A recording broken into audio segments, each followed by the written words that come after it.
Heavy cream is very expensive, and mine was about to expire, so I decided to make caramel sauce. You do not need a thermometer, but you do need a heavy-bottomed stainless steel pan that is taller than it is wide. On medium to low heat, you add the water first, followed by sucrose, which I pour directly into the center of the pan. I want to avoid the edges because I don't want to encourage crystal development. I do move the ingredients from the exterior toward the middle, and I do poke at them, but I never stir.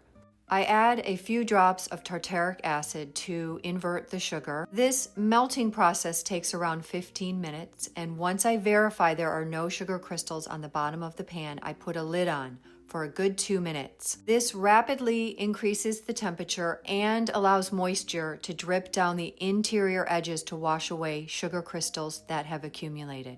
After 20 minutes of cooking on high, undisturbed, the water reduces and the sugar begins to caramelize until it is so dark it smokes.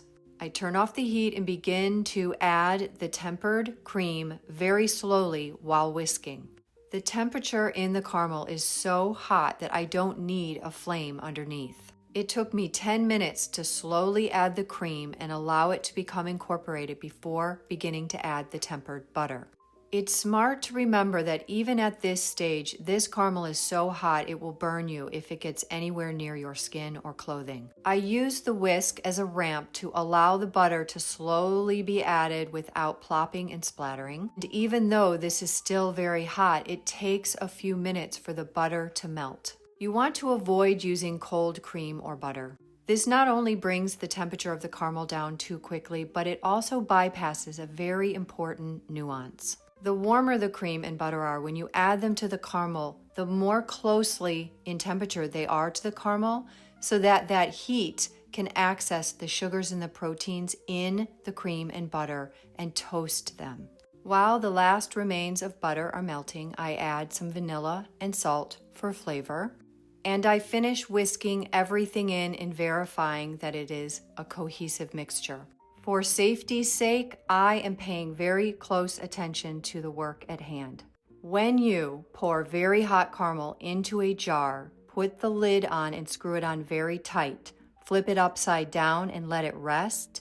You are creating an airtight seal. You will hear the lid pop and you will no longer be able to press a button. By working clean, you will avoid drips on the edge of the jar which compromise the seal. I leave the jars undisturbed on a speed rack at room temperature until they are 100% cool and I am ready to label them. This very dark caramel sauce that is well salted will last at room temperature in its jar for up to 2 weeks and in the cooler for up to 3 months. Before I give away any jars, I like to do an inspection of all of them and a quick taste test. This caramel has a really nice emulsion, color, and a rich, dark flavor. It's bitter and only slightly sweet and very rich. I like the caramel sauce cold. It can be whipped at that stage. At room temperature, it's perfect for adding to hot drinks and is lovely on the tongue. And warmed as a sauce over ice cream is sublime.